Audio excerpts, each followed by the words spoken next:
আঘাত দেওয়ার কোন ব্যক্তি এই জাতি জনৈক একটা যুদ্ধে না, একটা উট, একটা দুইটা গোত্রের একটা গোটের একজন মহিলার উটকে আঘাত করার কারণে 40 বছর যুদ্ধ করেছে। একের পর এক কোনো ছাড় ছিল না, ব্যক্তি স্বার্থ ছাড়া কিছুই বুঝত না যে আমাদের রাসূল সাল্লাল্লাহু আলাইহি সাল্লাম তাদের বহু প্রশিক্ষিত করেছিলেন। যে আমরা ইয়ার মুখে যুদ্ধে দেখলাম সেই মানুষেরাই 7-7টি ভাই পানি যা তার কাছে পানি নিয়ে যাওয়া হলো, বলছেন আমার না ওই ভাইয়ের বেশি প্রয়োজন, ওই আবার বললো পানি। আমরা জানি এইভাবে 7টি ভাই ত্যাগ করলেন, করে জীবনকে তারা দিয়ে দিলেন, কিন্তু নিজের স্বার্থ যে দিনকে তারা বেশি প্রায়োরিটি দিয়েছিল। প্রিয় ভাইরা, সেই রাসূলের প্রতি দরুদ সাল্লাল্লাহু আলাইহি ওয়াসাল্লাম। সর্বকালে সর্বযুগে দিন প্রতিষ্ঠার আন্দোলনে যারা জীবন দিয়েছেন, আল্লাহ পাক জান্নাতুল উচ্চ মাকাম দান করেন। বিশেষ করে মুহাম্মদুর রাসূলুল্লাহ সাল্লাল্লাহু আলাইহি ওয়াসাল্লামের আদর্শ ব্যক্তিগত জীবনে ধারণ করতে, যে সমাজ ধারণ করতে, যে রাষ্ট্রে প্রতিষ্ঠিত করতে, যে যারা জীবন দিয়েছে, আল্লাহ পাক সবাইকে জান্নাতুল উচ্চ মাকাম দান করেন। বিশেষ করে অতি সম্প্রতি মহান আল্লাহ পাক এই যে তরুণ একঝাঁক ছাত্র যাদের আবাবিল পাখির মতো একটা রহমত স্বরূপ বাংলার জমিনে আল্লাহ পাক নাযিল করে দিলেন, যার মাধ্যমে আমরা এই উন্মুক্ত মাঠ পেয়েছি। সবাইকে আল্লাহ জান্নাতুল উচ্চ মাকাম দান কামনা করে সংক্ষেপে কয়েকটা কথা। প্রিয় ভাইরা, মুহাম্মদুর রাসূলুল্লাহ সাল্লাল্লাহু আলাইহি ওয়াসাল্লাম যার জীবন মহাসমুদ্র, একটা দিককে যদি আলোচনা করা যায় ঘন্টা চলে যাবে, কিন্তু সেই আলোচনা শেষ হবে না। আমি দৃঢ় বিশ্বাস করি আজকে এখানে যারা বক্তব্য দিবে সবাই অতৃপ্ত একটা বক্তৃতা দিয়ে চলে যাবে, কারণ শেষ হবে না। শেষ যে কোনো একটা বিষয় নিয়ে যদি সে আলোচনা করে কিন্তু শেষ করতে পারবে না। এরকম একটা মহাসমুদ্র মহান আমাদের রাসূলুল্লাহ সাল্লাল্লাহু আলাইহি ওয়াসাল্লামের। প্রিয় ভাইরা, আমি ব্যাপক বিষয় আছে, আমি সেদিকে যাব না। আমি শুধু একটা দিকে আমি আপনাদের দৃষ্টি আকর্ষণ করব।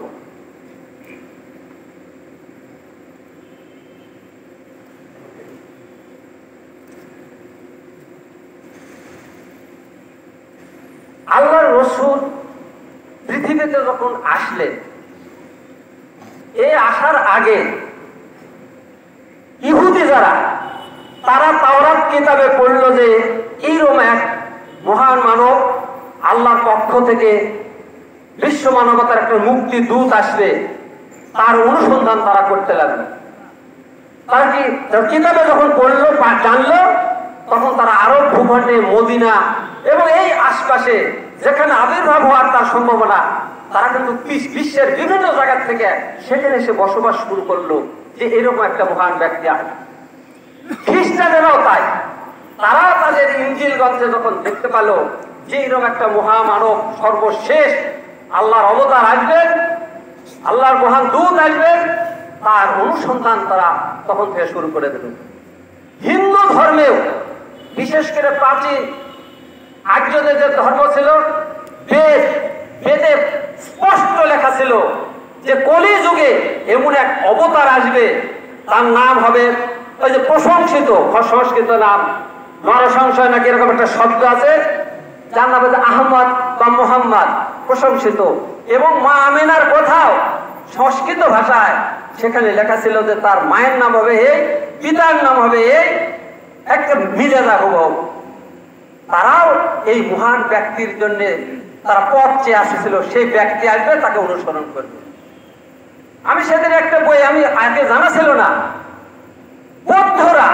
বৌদ্ধদের ধর্মগ্রন্থেও ছিল যে এই যে আমাকে দেখেছো বুদ্ধ, সর্বশেষ একজন বুদ্ধ আসবে, তারপরে আর কোনো বুদ্ধ আসবে না। সেই বুদ্ধ কেমন হবে?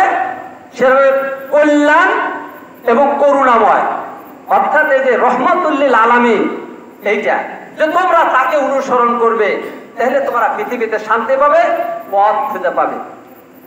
গোটা পৃথিবী নবী রাসূল আসার একটা বিশাল গ্যাপ, সমস্ত জাতি, বিভিন্ন ধর্মাবলম্বী পথ চেয়ে আছে একটা মহান মানুষ পৃথিবীতে আসবে। সত্যি তিনি আসলেন, আসলেন না? আসলেন। ইনি আসলেন, কি নিয়ে আসলেন? তার উপর অবতীর্ণ হলো এই যে আমরা বলি যে ইসলাম একটা ধর্ম, অন্যান্য ধর্মের সাথে তথাকথিত ধর্মের সে গুলায় দেয়, কিন্তু ইসলাম তথাকথিত ধর্ম নয়। ইসলাম হচ্ছে একটা কমপ্লিট কোড অফ লাইফ। এই কোড অফ লাইফ কে দিলেন? মহান আল্লাহ পাক, যিনি মানুষ সৃষ্টি করেছেন। এই মানুষকে সকাল থেকে সন্ধ্যা, জন্ম থেকে মৃত্যু, জীবন পরিচালনা করতে একদম গাইড বই দিয়ে দিলেন, সেটার নাম হচ্ছে আল কোরআন। এই কোরআন কার উপর নাযিল হলো? মুহাম্মদুর রাসূলুল্লাহ সাল্লাল্লাহু আলাইহি সাল্লামের উপরে। বহুত কাহিনী, ওদিকে আমি যাব না। এই যে কোরআনুল কারীম, আয়েশা সিদ্দিকা রাদিয়াল্লাহু তাআলা আনহাকে জনক এক সাহাবী জিজ্ঞাসা করেছিলেন যে আল্লাহর রাসূল কেমন ছিলেন, তার আচার আচরণ কেমন ছিল? উনি বললেন, তুমি কি কোরআন পড়ো নাই? তুমি বলছে, হ্যাঁ কোরআন তো পড়েছি। তখন বলছে, এই কোরআনই ছিল তার আর মহান আল্লাহ রসুলের চরিত্র, এই কোরআনের প্র্যাকটিক্যাল ছিল আল্লাহ রসুল। অর্থাৎ কোরআন যেটা আল্লাহ রসুলের জীবন আদর্শ, পুরাটা জীবন হচ্ছে কোরআনের প্র্যাকটিক্যাল, জীবন্ত কোরআন, ঠিক কিনা? আর এই কোরআন বিজয়ের জন্য আল্লাহ রসুল নিজের জীবনে সমস্ত কিছু বিলীন করে দিলেন, এবং তার যারা সাহাবাজ ছিল তারাও কিন্তু এই কোরআন প্রতিষ্ঠার জন্য, কোরআনকে বিজয় করার জন্য, এই দ্বীনকে বিজয় করার জন্য তাদের জীবনের কত ত্যাগ তিতিক্ষা সেটা আপনারা সবাই জানেন। পার্থিব কোনো উদ্দেশ্যে তারা এই জীবন দেওয়া যায়নি। যারা হজ করতে গেছেন তারা দেখবেন মদিনার মসজিদের পাশে মক্কায় যেগুলো কবরস্থান রয়েছে, সেখানে এইসব বড় বড় ত্যাগী, যাদের জীবন, ধন সম্পদ, জীবন, মান সম্মান এই কোরআন বিজয়ের জন্য উৎসর্গ করে গেছেন, তাদের কোনো টম নাই, তাদের কোনো মাজার তৈরি করে মানুষ, বিশ্বে মানুষ সম্মান দেবে কিচ্ছু নাই, মাটির সাথে মেশানো। তারা পরকালীন আখিরাতের যাজার জন্য এই কাজটা করেছিল, ঠিক কিনা প্রিয় ভাইরা? এই দিন বিজয়ের জন্য বদরের প্রান্তরে যুদ্ধ হয়েছিল, আমরা জানি। সেদিন যদি বদরের প্রান্তরে আমার পরাজিত হতাম, তাহলে আজকে ইসলাম বিজয় হতো না, কোরআন বিজয় হতো না, হতো না। তাহলে কোরআনের প্রতিচ্ছবিটা হচ্ছে মুহাম্মদুর রাসূলুল্লাহ সাল্লাল্লাহু আলাইহি সাল্লাম। মুহাম্মদুর রাসূলুল্লাহ সাল্লাল্লাহু আলাইহি সাল্লামের জীবনকে যদি আপনি সাবস্ক্রাইবে খুঁজেন, খালি কোরআনই খুঁজে পাবেন। আবার কোরআনকে যদি সাবস্ক্রাইবে খুঁজেন, মুহাম্মদুর রাসূলুল্লাহর জীবনের প্রতিচ্ছবি কোরআনের মধ্যে খুঁজে পাবেন। সুতরাং একে অপরের প্রতিরূপ, প্রিয় ভাইরা। তাই তো এই কোরআন বিজয়ের জন্য বাসার ঘরে বধূ রেখে কোরআন বিজয়ের জন্য জীবন দিয়েছে, যায়নি? খেজুর খাচ্ছে, খাতে খাতে খেজুর ফেলে দিয়া জীবন দিয়ে দিয়েছে, যায়নি? সর্ব উৎসর্গ করেছে। ওই উৎসর্গ, সেই কোরআন এখনো আছে, সেই রসুলের হাদিস, সেই রসুলের আদর্শ আমাদের চারিদিকে বিদ্যমান, বাংলায় ভাষায় একদম প্রচারিত, বহুল প্রচারিত, সব কিছু আছে। কিন্তু সেই কোরআনকে আমরা আমাদের ব্যক্তিগত জীবনে, পারিবারিক জীবনে, সামাজিক জীবনে শক্তিশালী গ্রহণ করে কোরআন বিজয়ের জন্য আমরা ত্যাগ করেছি না। তাই যদি আজ কোরআন বিজয় নাই, প্রিয় ভাইয়েরা। এক সম্ভবত উহুদের যুদ্ধে এক মহিলার স্বামী মারা গেছে, পুত্র ছিল, সব পুত্র মারা গেছে, শুনতে পাইছে যে সবাই মারা গেছে, সাহাবারা খবর নিয়ে এসেছে। উনি যেন মানে উদ্গ্রীব হয়ে আছে, মানে উদ্বিগ্ন, কি হলো কি হলো কি হলো জিজ্ঞাসা করা হলো যে তোমার এই ছেলে শহীদ হয়েছে, তোমার স্বামী শহীদ হয়েছে। ওরা কিচ্ছু শুনতে চাচ্ছে না, সে শুনতে চাচ্ছে যে মুহাম্মদ রাসূলুল্লাহ সাল্লাল্লাহু আলাইহি সাল্লামের কি অবস্থা। কারণ উনি জানতেন এই মুহাম্মদুর রাসূলুল্লাহ সাল্লাল্লাহু আলাইহি সাল্লাম হচ্ছে জীবন্ত কোরআন। এই কোরআন যদি নিভে যায়, এই কোরআনের প্রদীপ যদি নিভে যায় তাহলে আরব বিশ্বে পৃথিবীতে এই কোরআন আলোকিত করবে না। এই জন্য তার চিন্তা এই যে কোরআনের প্রতি মহব্বত কি, রসুলের প্রতি মহব্বত কি। রসুলের প্রতি মহব্বত তো কোরআনের কারণেই, যে তিনি জীবন্ত কোরআন ছিলেন, এই কোরআন জীবিত থাকলেই তবেই সেখানে মুক্তি। এই জন্য উনি এইটা করেছেন। আল্লাহ পাক কোরআনের কারিমে বলেছেন যে তোমরা যদি কুলিন কুনতুম তুহিব্বুনাল্লাহ ফাত্তাবিউনি ইউহিব্বুকুমুল্লাহ ওয়া ইয়াগফির লাকুম যুনুবাকুম আল্লাহু গফুরুর রহিম। অর্থাৎ তোমরা যদি আল্লাহকে ভালোবাসতে চাও, মানে আমাকে ভালোবাসতে চাও, আল্লাহ বলেছেন তোমরা যদি আমাকে ভালোবাসতে চাও তাহলে রসুলকে ভালোবাসো, রসুলের ইত্তেবা করো, রসুলকে অনুসরণ করো, তাহলে আমিও তোমাদের ভালোবাসবো, তোমাদের গুনাহ মাফ করবো। ঠিক আছে রে ভাইরা? তাহলে আমাদের রসুলকে অনুসরণ করা ছাড়া আর কোনো পথ নাই। এই যে বিশ্বের সর্বকালের সর্বযুগের বিশ্বের মানুষের জন্য, শুধু মুসলমানদের জন্য আসেনি, খ্রিস্টানদের জন্য আসেনি, ওই ইহুদিদের জন্য আসেনি, সারে জাহানের সমস্ত পৃথিবীর মানুষের জন্য রহমত স্বরূপ আল্লাহ রসুল এসেছিলেন। এবং রসুলের মধ্যেই রয়েছে আল্লাহ পাক বলেছেন উৎকৃষ্ট আদর্শ।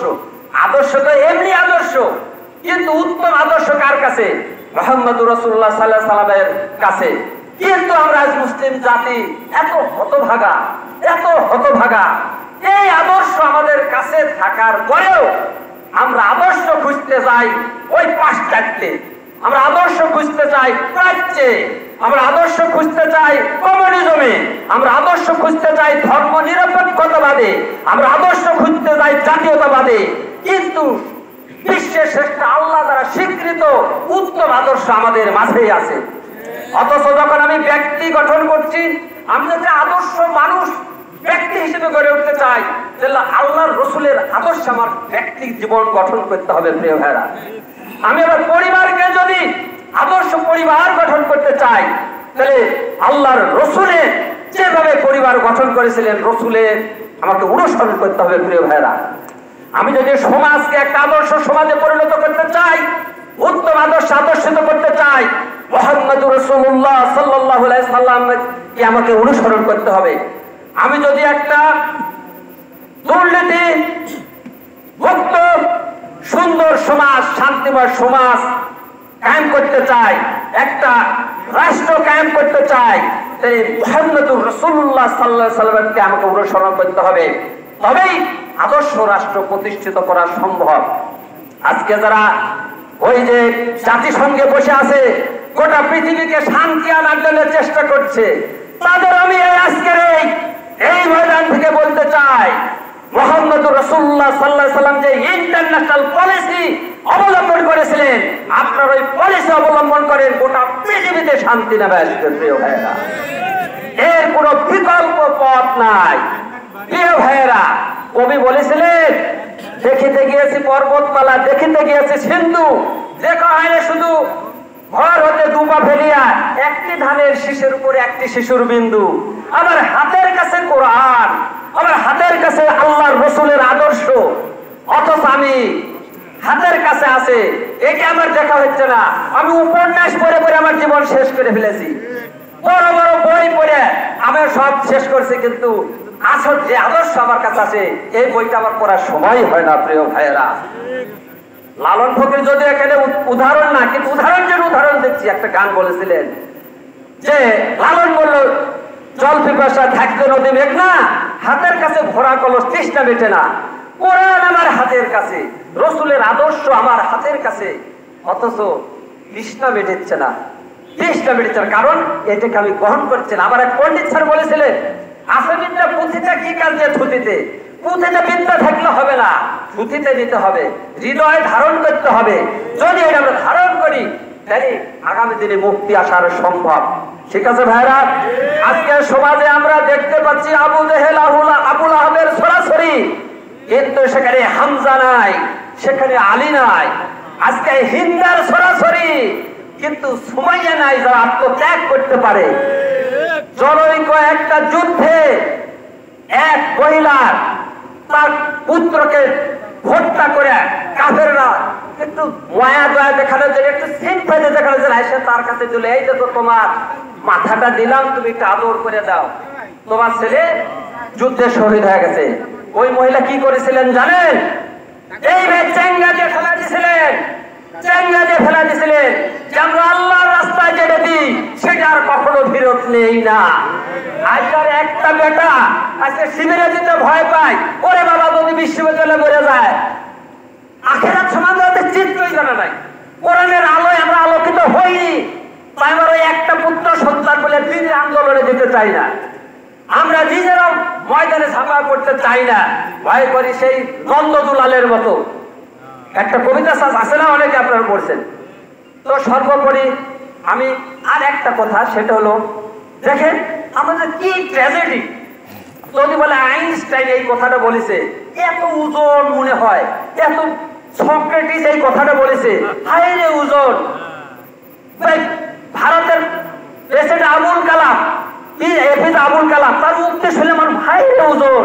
কিন্তু মুহাম্মদ রাসূলুল্লাহ সাল্লাল্লাহু আলাইহি ওয়াসাল্লাম গোটা পৃথিবী তার আগমনের জন্য চায়া ছিল। তিনি আসলেন, তিনি ফুল ফুটালেন, তিনি বিকশিত হয়ে গেলেন, সুগন্ধে সুবাসিত করে দিল গোটা পৃথিবী। কিন্তু আমি তার কাছে, তার কথা আমার কাছে ওজন নাই। যদি তাকে যে এটা লেখেছে আল হাদিস, তার গুরুত্বই নাই। এই আমাদের জন্য ট্র্যাজেডি প্রিয় ভাইরা। মহান আমাদের যে মহা বিশ্ব মানবতার মুক্তির দূত হিসেবে এসেছিলেন মুহাম্মদুর রাসূলুল্লাহ সাল্লাল্লাহু আলাইহি ওয়াসাল্লামের মর্যাদা এবং তার যে শান, এই শানটাই আমরা বুঝতে পারছি না প্রিয় ভাইরা।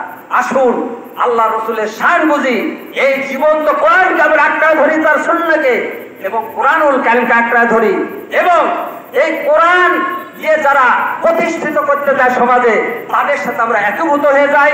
আর যেসব ভাইরা একীভূত হয়েছেন তাদের বলবো, আপনার জীবনের সর্বোচ্চতা ত্যাগ করে আপনার মাথাটাই বিলিয়ে দেন, আপনার সন্তানের মাথাটাই বিলিয়ে দেন, আপনার পরিবারকে বিলিয়ে দেন, আপনার অর্থকে বিলিয়ে দেন, যে পরমাণু সফলতা অর্জন করে দুনিয়ার বাদশাহী হয়, কোনো লাভ নাই।